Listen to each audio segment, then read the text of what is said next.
Assalamualaikum warahmatullahi wabarakatuh. Saya Fiti Nur Fatihah binti Muhammad Safri dari kelas 5 KAE ingin membentangkan tentang Tamadun Islam bab 1 iaitu zaman Bani Abbasiyah. Zaman Bani Abbasiyah telah muncul selepas perang Al-Ahzab. Pemerintahan Bani Abbasiyah berterusan selama 5 kurun bermula pada tahun 130 Hijrah sehingga 656 Hijrah. Ia diperintah oleh seramai 37 orang khalifah bermula daripada Abu Abbas As-Saffah dan diakhiri dengan kewafatan Mu'tasim Billah. Pada tahun 656 Hijrah, zaman ini telah gugur di tangan Mongol ataupun dikenali sebagai Tatar. Pemerintahan ini diasaskan oleh Abu Abbas As-Saffah. Beliau dilahirkan pada tahun 105 Hijrah di Hamimah, Syam dan membesar di sana. Pada hari Jumaat 12 Rabiul Akhir tahun 130 Hijrah, beliau telah dibaiat di Kufah. Terdapat 4 zaman kerajaan Bani Abbasiyah yang perlu kita tahu. Yang pertama adalah zaman kekuatan dan perluasan kuasa. Yang kedua, zaman kemasukan pengaruh golongan Atrab ataupun Tarki. Yang ketiga, zaman kemasukan Buwaihi Parsi. Dan terakhir sekali ialah zaman Saljuk. Antara pemerintah yang masyhur pada zaman Bani Abbasiyah ialah Khalifah Harun al-Rasyid. Nama sebenar beliau ialah Harun bin al-Mahdi al-Qurashi al-Hashimi. Beliau telah diberi gelaran sebagai Abu Ja'far. Pada tahun 140 Hijrah, beliau telah dilahirkan di bandar Ar-Rai. Tarikh wafat adalah pada 193 Hijrah. Tempoh pemerintahan beliau pada zaman Bani Abbasiyah adalah selama 23 tahun, bermula pada tahun 170 sehingga 193 Hijrah. Khalifah Harun al-Rasyid dikenali sebagai khalifah yang berani, perkasa dan soleh pada zamannya. Antara jasa yang telah beliau sumbangkan ialah menentang golongan kafir zindik, mengasas Baitul Hikmah iaitu perpustakaan besar dalam pemerintahan Islam,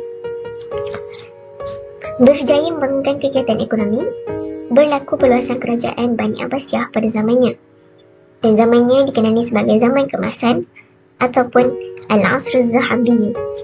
Pemerintah yang seterusnya ialah Khalifah Al-Ma'mun. Nama sebenar beliau ialah Abdullah Al-Ma'mun bin Harun al-Rasyid bin Muhammad Al-Mahdi bin Abi Ja'far Al-Mansur Al-Abbasi. Gelaran beliau ialah Al-Ma'mun. Pada pertengahan Rabiul Awal tahun 170 Hijrah, beliau telah dilahirkan di kota Baghdad. Tarikh wafat adalah pada 218 Hijrah di Rom dan beliau dikebumikan di bandar Tortus. Tempoh pemerintahan adalah selama 20 tahun bermula pada tahun 198 sehingga 218 Hijrah. Khalifah Al-Ma'mun dikenali sebagai khalifah yang berpengalaman luas dalam pentadbiran dan politik. Seorang peramah, suka memberi infak, mendengar nasihat para ulama dan mengikutinya, seorang yang permaaf dan tidak suka berdendam. Antara jasa beliau dalam pemerintahan ialah beliau telah mewujudkan gerakan penterjemahan ilmu dari bahasa asing ke bahasa Arab. Beliau juga turut menambah koleksi buku ilmiah dalam Baitul Hikmah. Akhir sekali, beliau juga mewujudkan jawatan kerana khusus di perpustakaan ataupun dikenali sebagai Sahib Baitul Hikmah. Antara perkembangan kegiatan ilmu pengetahuan pada zaman Bani Abbasiyah ialah kota Baghdad menjadi kiblat ilmu bagi para ulama dan pelajar. Hal ini kerana para khalifah menyokong kepada pendidikan dan ilmu. Ketika pemerintahan Harun al-Rasyid, beliau suka memberi sumbangan dan hadiah kepada sastrawan dan para tokoh ilmuwan seperti Abu Al-Atahiyah, Al-Abbas Al-Ahnaf, Al-Waqidi dan Abu Yusuf, iaitu pengarang karya terkenal Al-Kharaj. Beliau juga telah mengasas Baitul Hikmah iaitu perpustakaan besar. Kerajaan Bani Abbasiyah pada zaman itu menjadi tumpuan ilmuwan dari serata dunia.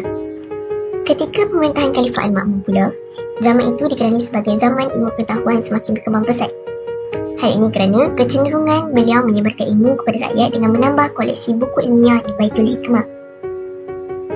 Buku-buku tersebut diperoleh daripada pelbagai negara seperti India, Rom dan Parsi.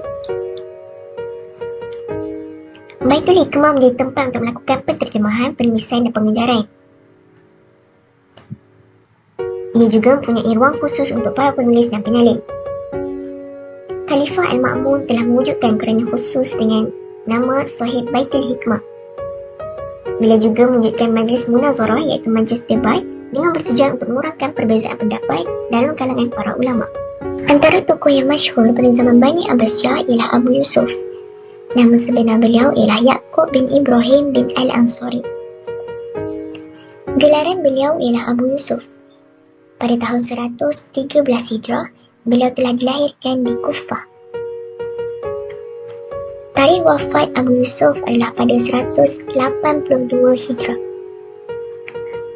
Antara jasa yang telah beliau sumbangkan pada zaman Bani Abbasiyah ialah beliau telah memegang jawatan Qadhi, iaitu Hakim pada zaman Khalifah Al-Mahdi, Al-Hadi dan Harun Al-Rashid. Beliau juga turut memegang jawatan Ketua Hakim, iaitu Qadhi Al-Qudah, semasa pemerintahan Harun Al-Rashid. Antara kitab beliau yang terkenal ialah Al-Kharaj. Kitab ini ditulis untuk Khalifah Harun Al-Rashid. Ia membahaskan berkaitan hal ehwal kewangan dan fizikal negara. Tokoh yang seterusnya ialah Al-Khawarizmi. Nama sebenar beliau ialah Abu Abdullah Muhammad bin Musa. Beliau telah diberi gelaran sebagai Al-Khawarizmi. Pada tahun 164 Hijrah, beliau telah dilahirkan di Khawarizmi, Uzbekistan. Tarikh wafat adalah pada 232 Hijrah. Al-Khawarizmi dikenali sebagai pakar matematik terawal pada zamannya. Beliau diamanahkan oleh Khalifah Al-Ma'mun untuk melukis peta bumi. Beliau juga banyak meninggalkan ilmu falak dan geografi seperti kitab Al-Jib wal Muqabalah. Al-Khawarizmi merupakan pengasas teori Algebra. Faktor-faktor yang menyumbang kepada kegemilangan zaman Bani Abbasiyah. Yang pertama ialah kecenderungan dan minat pemerintah dalam bidang ilmu pengetahuan. Dasar kebebasan berfikir disokong oleh pemerintah. Kemasukan ilmu baharu disebabkan oleh peluasan kuasa. Budaya menulis dan penterjemahan rancak dalam kalangan para ilmuwan. Menjalinkan hubungan baik dengan Bizanti. Seterusnya, faktor-faktor yang menyumbang kepada kemerosotan tamadun. Pemerintah yang leka dengan kemewahan. Campur tangan orang Turki terhadap pemerintahan. Situasi ekonomi yang tidak stabil.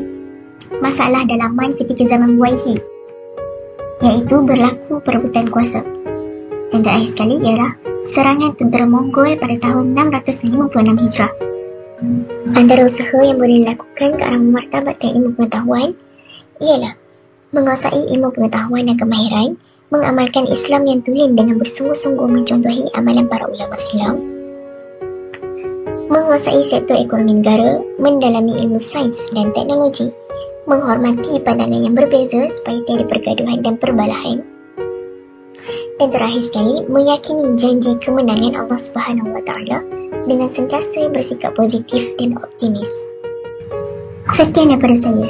Semoga bermanfaat. Terima kasih kerana meluangkan masa anda.